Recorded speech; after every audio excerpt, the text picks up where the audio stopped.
Welcome to the vibe, it's the talk of the day. Open dialogue with Adelaide. Truth in the rhythm, voice in the flame. Real talk, real people, no shame. From heart to mic, we let it flow. Tough questions, healing, let it show.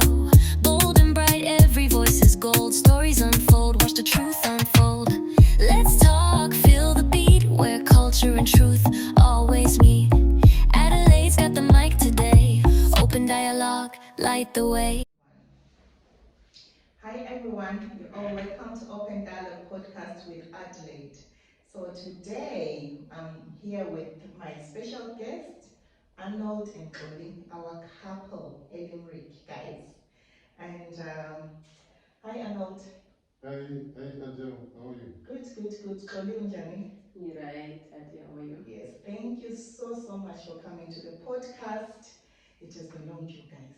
Yeah, true. It Very has long. been long due. Yeah, so namhlanje I'm very happy. I've been asking them to come. Izikhathi zingahlangani, Xolie busy, Arnold busy, mina nami sometimes, but finally they are here. So today we are going to just have a chat nje, Andy, on maybe you tell us about life here abroad, life back home, raising kids in Ireland, work and everything. We may just touch on everything. Yeah, if we, only things we are comfortable with. We don't push. We don't. Maybe let's start with uh, just a bit of an icebreaker, and maybe just a light, just for fun, nje. Sike sithi shake ngibona uxole naniswele thuka. So just tell me now, as a couple, ukuthi what's a fun thing you love doing, maybe together, nabantwana, as a family? Yeah, going out, traveling, Mm-hmm. and doing games as a family. I always say that. Mm, Mm-hmm. and yeah, just being fun, making the kids be more relaxed, and we ourselves also getting time to create those moments, Mm-hmm. mm, those moments which are exciting. Mm-hmm. Mm. So much that when you look back, Yeah. you just smile. And, Yeah. and when you look back, you Mm-hmm. just say, oh, this was nice. Yeah. And Yeah. I see. Vele kuyavela njenge his and hers. Uyababona? His and hers, jeans and white. Yeah, that's why you see you're the couple. You are the couple at the, like, what in the, no, I wouldn't say the moment, because vele kusiya phambili. You always, yeah. I always see, like you're saying, you like traveling, you like doing this, all that. Yeah, ngiyale yawazi, I follow, I see. So yeah, siya phambili, and yeah, I have a few questions here, though we'll let it flow and all that. But maybe we'll start with parenting abroad. How do you how do you manage parenting abroad? Especially, maybe let me give you an example of our languages. I know the both of you, just like me and Mr. D, one is Ndebele, one is Shona. How do you manage with the languages at home? And yeah, we just let everything be natural. Uh, like what I've learned is we don't have to compel these kids, saying you must give priority to this language. Uh, we have three daughters. Anesu is the eldest, and she's flexible with any language. Anesu, you can throw her to Japan, you can throw her anywhere. wow. She can mix and mingle there, and she's fine. And then the middle one, Faro, she's too quiet, she's too reserved.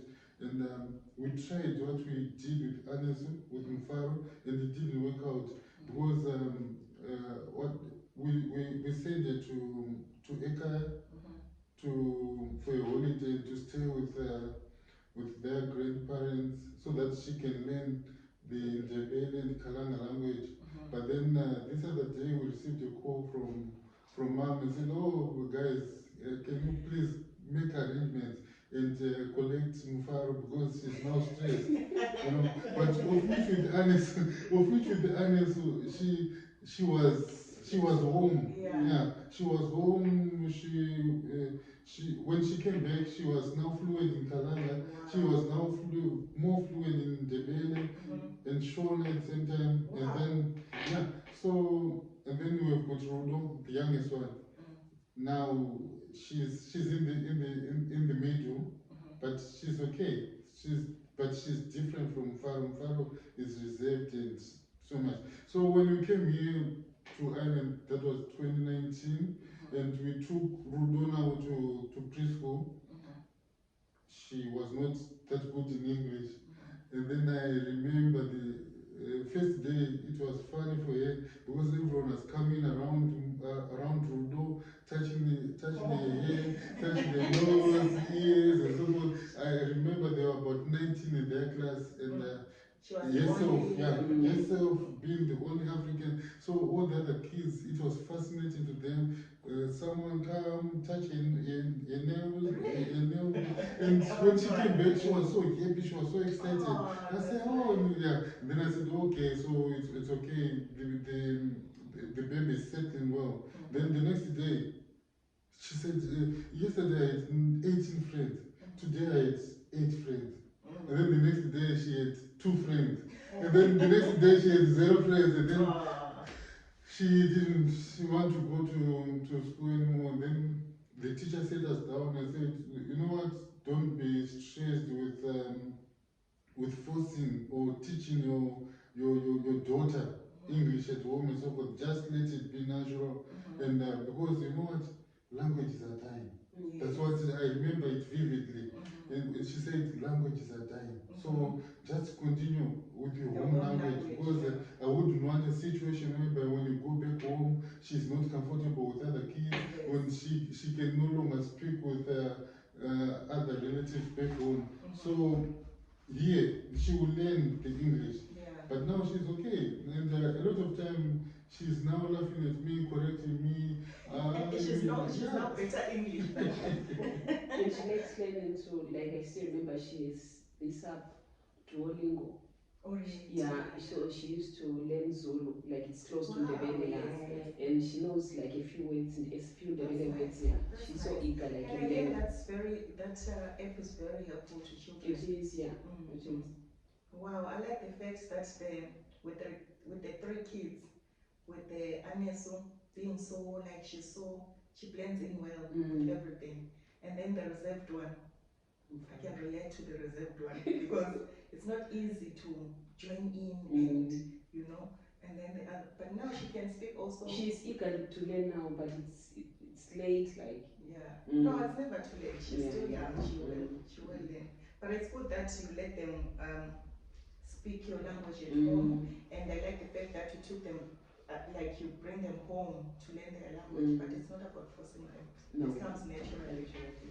Yeah, so it's earlier talked about parenting here.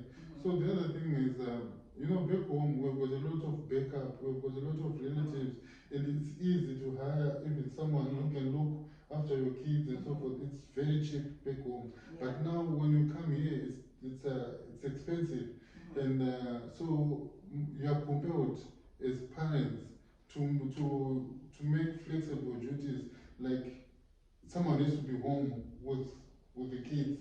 And so what it means is, as you plan your work schedule, you must do it in such a manner that one is always home and one is working and so forth. And then I remember when we first came, I had to continuously do night shift. It was fine, because what happened is this other day I was working in this other hospital, and it was this hospital now, their breaks is just 30 minutes, and 30 minutes, and they're so strict, they're so strict.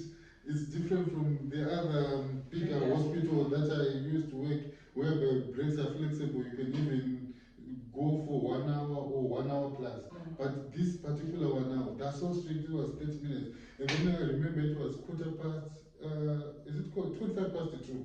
Mm. I received a call and they said, is someone coming to collect your daughter? Oh. And now, I had gone for my break, Yeah. and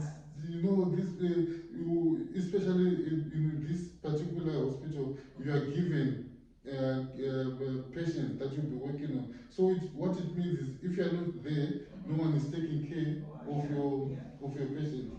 And then I had to go to the nurse manager and say, please, this is the call that I've received.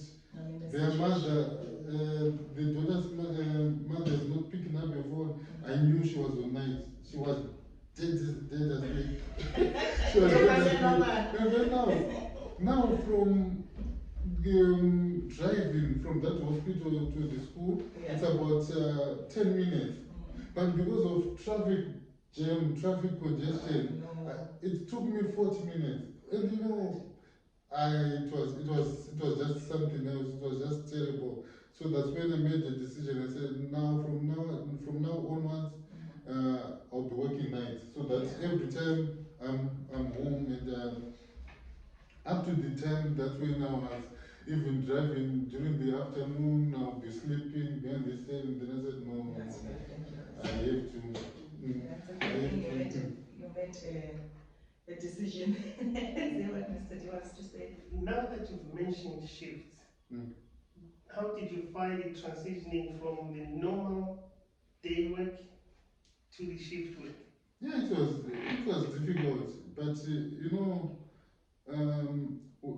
from the time that I first entered this country, the most important thing that I learned was that whatever is giving you some euros on the table, you have to go with that. Yeah. Because if you are too choosy, then life it becomes more and more complicated for you. It will be very, very difficult. Yeah.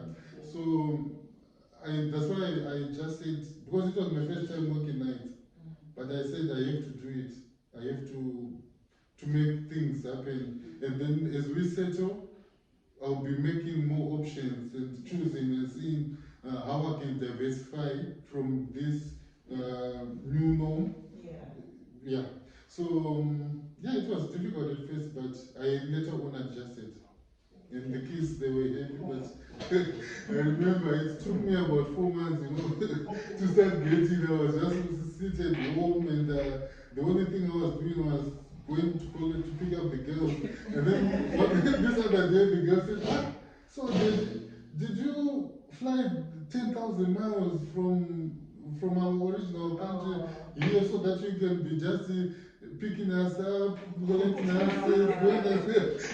doing errands? You're no longer working. That's when you see that these kids also see what's happening around. Yeah. But to me, when they said that, hey, it was a hard pain. And that time, no, I was not working because the system here. For you to start working, you have to go through. But I appreciate. At one time, I appreciate how they do things here, because there's no jumping. Yes. They follow the queue, and it doesn't matter whose name is there. You just have, they follow the queue. They follow the just queue. about patience and waiting, knowing something will come up. So, Xolie, like you came, Xolie came first, is it? Yeah, she came first. So how did you find? How did it take you to process everything and coming here, and the feeling of leaving them behind? So I came here 2018. At first, like as nurses, you have to write IELTS. That's an English test. So I wrote that exam. I still remember I went to Namibia to write the exam with the support of So you Arnold. had to write it in Namibia? Yeah, I tried in Zimbabwe, and I felt I was pregnant by that time. So for the second time, I went to Namibia. My sister was in Namibia. Okay. So I still remember it was my first time flying to Namibia with the help of Arnold. Yes. Obviously. So I wrote the exam and I passed. And I processed coming here. I did the interviews and everything. I passed the interviews. Yeah. Then I came here 2018. By then, my last born, Anne Rulo, she was 2 when I came. Oh. Yeah. So she remained with the dead. Thank you so much, Arnold. God, yeah. She was 2. Then I managed to come here. Then I went back. When I went back to Zimbabwe, it was Now you're 2019. It was the first time going. It was around March. Okay. So I went to see them. That was before COVID. It was before COVID. Then when I came back, I processed their paperwork like to join me, and they joined me around July. It was after almost a year and a Did few it take months. time? No. No, not really. They came. They followed after a year. But how was it being here It alone was. with them? It was a great challenge, but like I just thank God I managed. I managed. It was difficult because by then I still remember I used to do Skype. I used to call using Skype and video call. I see my daughters. Yeah, technology always brings us closer. You feel like you're with them. I think there was no WhatsApp calling by then. I don't think so. No, there was no WhatsApp, there was no Facebook. So we're using Skype. And then I still remember that sound, that ringing tone of Skype, yeah. So you know what happened now? The youngest daughter now, at first, the first video call I remember, everyone was excited, everyone was happy. But then now, because of time zones now, there's a change of time zones. In winter it's 2 hours, Zimbabwe is 2 hours ahead. And then, so what it means is she could finish work at 8 p.m. here, and then in Zimbabwe it will be 10. And maybe by the time she gets home, it will be 9 here, and in Zimbabwe it will be 11. So these kids now, they were no longer comfortable with those video calls, But then again, it was okay for me, because it means during the day she could not talk to me over the video. It will be around 11 p.m. only. So during the day I can do whatever I want. And I'm flexible. I'm flexible. You know, it's not different from nowadays, whereby the video calling is just because it is one thing that is making distant relationship go on video calling and so forth. But to us it was okay, because she could just call after 11. So if I was to do anything, I would know that I can do everything that I want and be at home at 10:30. And 11, when she calls, I'll be home. I'll be home.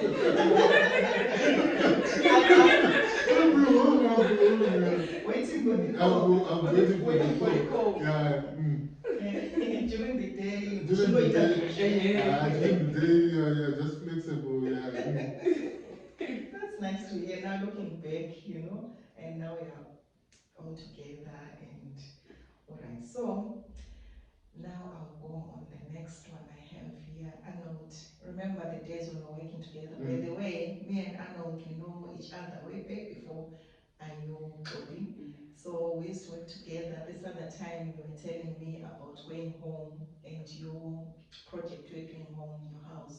So how did you, any tips, any kind of, if you don't mind sharing that part? Yeah. What would you advise people here to have their homes at home? So you know what, I was working with one of my younger brothers, one of my biological brothers, and then I was sending money to him. But then I don't know what happened in between. He became a little bit greedy, and then he started taking some of the money, doing his own things and so forth. So that's I remember what you asked about how it's done and how I can share experiences with. So the thing is, if you have got someone who's trustworthy, it becomes easy. But if you've got someone who's not trustworthy, like you'll say, send me receipts, and they will know that that big man, he only wants receipts. So they will just go and give maybe someone a few dollars, and then they've got receipts and so forth. So, but I ended up not completing the project with him, because when we were doing roofing, he took half of the money. And then even for money that I was saving to buy cement and so forth, and then he took one for me, one for me, one for you. Yeah, one for you, one for me, one for you, one for me, and then, but now I'm happy. One of my cousin brothers took over, but he was not comfortable at first. He was say, Marriage, no, marriage law needs. you know, brother, it will give us a conflict between between us as cousins and so forth, with the one woman now taking over. Then I said, no, listen, I'm in control, I'm in charge. You just follow, my orders, and just let us just work together. But he's okay. And you know what? Even if you send him money, he can even remind you that, oh, you remember, brother, last time you gave me this amount, but there was change. Oh, wow. I still have change. So it's very trustworthy. Yeah, yes, trustworthy. So, like now, as you said, what projects now? I now want to venture into farming. It has always been my passion, but then I didn't have the access, the money, and the land to do it. So now I'm pursuing that dream, and recently I'm working with someone who organized a small land for me. It's about 20 kilometers away from my home, and that house now it's almost complete. It's just maybe one or two things, but the shell is finished, and the shell is finished. And I didn't want to concentrate much with buying technology, because when you're there, you just attract things for no reason. Yeah, so the shell and the outside is now complete, and now I'm focusing on the, later on, when you retire, you need to go somewhere peaceful. So like urban or a small plot, or in the rural, whereby there are no bills. Exactly. Because like you see now here, it's bills. It's all about bills. This country is made out of bills. It's bills and bills and bills. But when you go at home, and especially in the rural areas, there are no bills. And I'm being inspired by this other genre of Zimbabweans who are now moving from the city, going to the rural areas, and they're doing projects, and they're doing well. I've seen some posts, and people are building, people are planning, even with the farming one. I think you're on the very right direction on that, because like the cousin of mine that I'm talking about, he's so hardworking. You know, even if you give him 100, or you give him 200, don't expect that you will ask for anything. But be assured that the money that you give him is going to spin it, is going to make more. wow. Like she was surprised. He was able to raise money to go and pay a bread price. By just those small amounts and so forth that you are sending. But you know, my other brother, all that money was. I think he opened the shop, The champagne is still running. No, it was not running. They were just drinking and then, So, see, this one now is he's doing this and that, while at the same time is doing audience achieve. So that's good. It's very good to have someone, but of which is very rare to find someone trustful. That's it. But I have a question for you. How did you meet Arnold? We're playing there. Okay. I think he's the right person to answer that.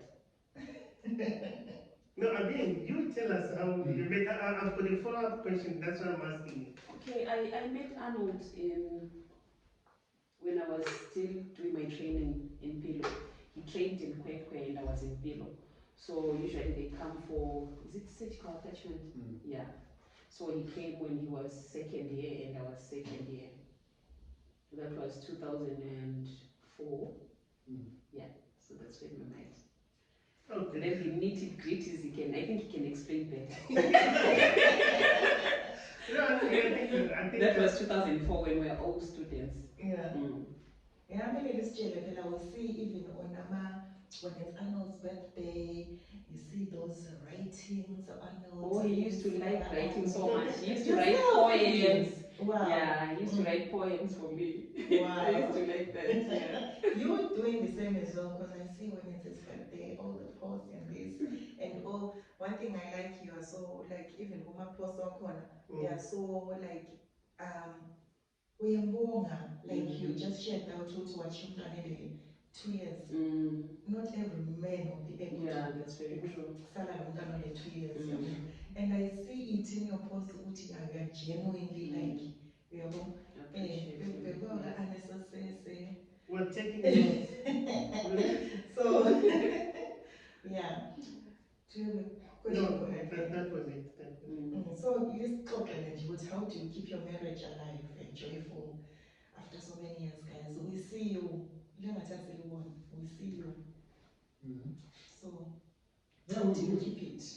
Yeah, we learn each other every day. You cannot say that I now know you 100%, or I sometimes hear saying, this version of yours, I don't know this one. so the thing is, so the thing is, back home, we don't have that much time like we have here, being together. And I always tell people that, one of the things that is straining relationships here is that it's like you're now learning a person anew. Yeah. Because like back home, I'll just give you an example, like you are working, and most of the times you've got relatives around your home state, and you're not by yourself. And then here, now it's just you, the nuclear family, it's just the nuclear family. Yeah. And then you're learning one another each and every day, because you're spending more and more time together.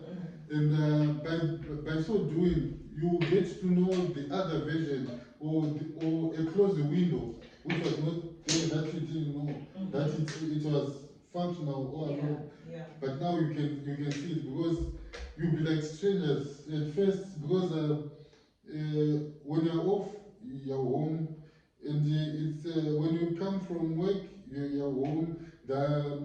Everyone is busy. There's no way you say, teach you what's up, man, and so forth, just from nowhere, because he has got to also a schedule. Exactly. So yeah, that's one of the other things. So what you're saying, we're always together, we see each other, we learn each other every day, unlike home, or ekhaya kuyabe kulamalume, kuyabe kulabo-aunties, so lapha yi-one-on-one, So one-on-one, like when I first came here, I was not used to do shopping, because I would just delegate someone, do this, go and do that. Even small jobs at home, fixing a bulb, I would just call someone, hey, Brad, can you come and do this? I give him $5. I give him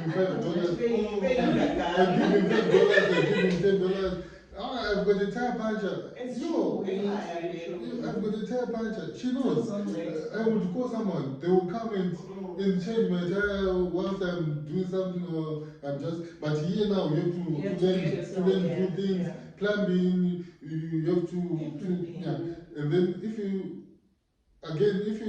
you say I know everything here, I remember this other time I wanted to fix. I don't know what is it a portrait that I wanted to fix on the wall, and then I hit the cord behind with a nail, and then there was no electricity in the house. So again, you come to a corner that, can I do it, or should I call someone to do it? Yeah. And that someone now you have to pay them. Yes, you pay them. Yeah. Because like if they are coming, you pay them the money for coming. Yeah. And then you pay them the money for their work. And at times they may charge even the time per hour or something like that. Yeah. Everything is money, like that. And do you want to add on something to that, Chloe? Or we can move forward? Let me just move forward. Okay, so going forward, guys, our couple of Limerick. Minanji, I just want to congratulate you on your achievement here in Ireland. We were celebrating you the other week. And do you want to take us through your journey with La Manager Kanjani buying your own house in Ireland, if you are comfortable with that?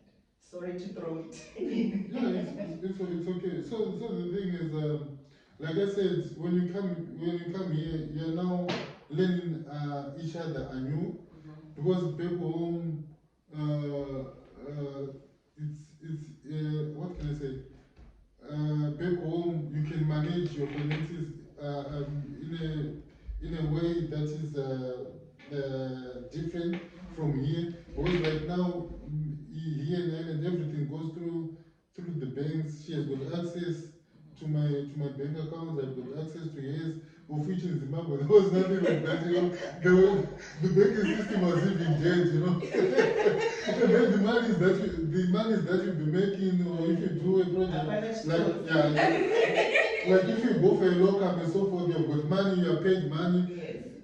But now here, so you have to sit down and work together as a team, and then start making savings. So what we did was we were consulting others who did it before us.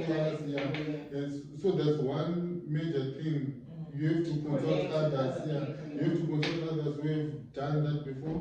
And then the second thing is we created what you call a mortgage saver. That one you can create it with any bank and so forth there. So, and then later on we learned that the rentals that you pay, it's actually money that you're saving.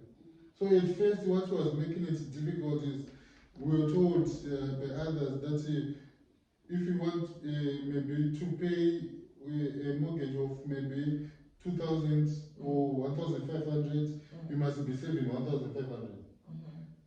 Not knowing that if you are paying rent of 1,200. Wow, I actually didn't know that as well. So if you are paying rent of 1,200, that's your savings. And then so for the extra savings that you can do, you can even save 300 euros or 400 euros. So that will make 1,600 or 1,500. And then you're okay. They'll consider that. So at first we didn't know that. We were struggling. I remember when we started, we wanted to save maybe like 1,500, and then it was chaos because you are no longer taking kids out, you are no longer going out, you are no longer doing this, you don't have money even to support family back home. Everything is now strict. I remember maybe 1 or 2 calls that I received, and they said, guys, I don't have money. But deep inside, it will be helps you, but still you have to save. You have to do that. So when you create your mortgage saver, that money you don't have to take it out now. So if it's like 300 or 400 that you're putting, you don't have to take anything. Not even a 50 euros, you don't have to take anything. Even ukanzi nasatina chingwa musha umbe maziwa hama dzedu kuti kana uchinzi tikati hatina chinhu hatirari kuti hatina mari mubhengi inenge iripo asi inenge ine zvayakamirira. So after some time, then the other thing is you just have to know roughly the asset that you want to go for. If it's a newly built, the government chips in. They give you some money. But you got a new one yourself. Yeah, it was a new one. It was I wanted something new. It's easy to maintain because I have seen like other old houses like where we're living. You need to adjust or to improve 1 or 2 things, especially heating. Heating is very important here. It is. So So with the housing crisis in Ireland, did you find any challenges in getting a house? The one you got, was it because it was there, or you had to look around and? No, it was the second one actually. The first one was a few kilometers out of Limerick City, but it took ages. Like now, I told you about the mortgage saver. So what most banks do when they want to grant you a mortgage, they just look for the savings that you've been doing for 6 months. Yeah, for those 6 months they are very strict. Yes. So we, as we need to do extras and so forth, and extra work and so forth, and then you also need to be doing projects back home. So if I send a huge amount of money back home, Exactly. you That's what can it be does. disqualified. You can be disqualified. So you have to work with others now, because I remember I had some friends whom I could work with, so that they were sending money on my behalf back home. Oh, okay. Yeah. Wow. They were sending money back home, and so our project in Zimbabwe, they were going on as we are saving also here, and then that other house that I was talking about, it took about 6 years, 2 years, 2 years to complete. So those 6 months of saving, yeah, Imagine you'll be saving for 2 years. Continuous. so we cancelled, yeah. So she ended up cancelling the first one, and then we got the other one, but it's bigger, and it's bigger compared to the first one that we had applied for. So this one is now bigger. It's again, when we consider the distance, because that one was in Castle Corner, it's about 15 minutes drive to Limerick City, and then this one now is about 16, 17 minutes drive to. So it's And there was no transport system. The other advantage of where we stay is we have a bus which goes like after every 20 minutes. Wow. So compared to Kazakono, So there was no transport system. That one was not meant for you. Yeah, That one was not meant for you at all. I think So, like, you've achieved all this, and this I'll throw you to you. It's just like, how do you feel about the achievement? The achievements you've got so I far. don't know whether the achievements or what, I don't know. To me, it's like we haven't started. I don't know. Yeah, you have But I just thank God. That's what I can say. Yeah. I just give glory to God. Yeah. It's not because we have money, we don't have money. Yeah. But it's by the grace of God. Mm-hmm. Yeah, that's what I can say. So as we going to close, minding that you're going to work, do you want to ask something, Mr. D, or do you want to add on something, or? No, I'm just taking notes from our lovely couple, because I think sometimes I look at you, even if you look on social media, I'm not the one to comment a lot, but I take a lot of notes. So I think you inspire a lot of us. You inspire a lot of us, and keep it up. Thank you. Now you make me, sorry Arnold, I cut you short. Let me go back to what I had put for my intro. You remind me now, I'm going back. So we have to go back to those nice days, the younger you, the younger self of you, and all that. A lot, like, yeah, we have to come back. So thank you everyone for watching and for listening, and I really had great time with this couple. So we'll definitely have them again soon. And yeah, don't forget to subscribe, like, and share. Till we meet again. Thanks, bye. This is Open Dialogue with Adelaide.